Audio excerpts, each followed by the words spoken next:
எனக்கு அன்பார்ந்த பிரியமானவர்களே, இயேசு கிறிஸ்துவின் நாமத்தினால உங்களை வாழ்த்தி வரவேற்கிறேன். இன்றைக்கு நம்ம பார்க்க போகிற வேத தியானம் ரோமர் 8:28. படிக்கலாமா?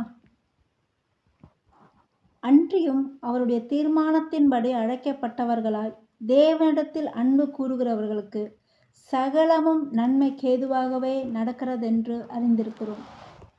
பார்த்தீங்களா? நம்ம எதெல்லாம் தீமை நம்மளுக்கு கெட்டது நடக்குதுன்னு நம்ம நினைக்கிறோமோ அதெல்லாம் ஆண்டவர் நன்மையாக முடிய பண்ணுவார்.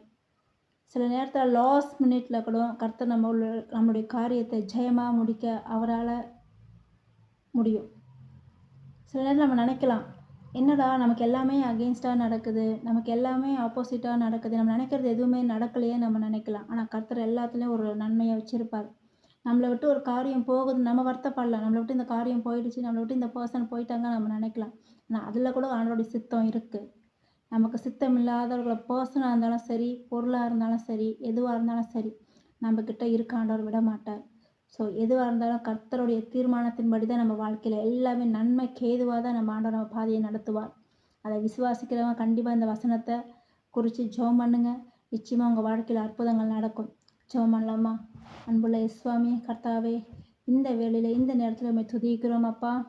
அப்பா, எங்கள் வாழ்க்கையில் எல்லாமும் சகலமும் நன்மைக்கு ஏதுவாகவே நடக்கிறது என்று நாங்கள் விசுவாசிக்கிறோம் ராஜா. எது நடந்தாலும் அது உங்களுடைய நன்மை, எங்களுடைய நன்மைக்காக தான் ஆண்டவரே.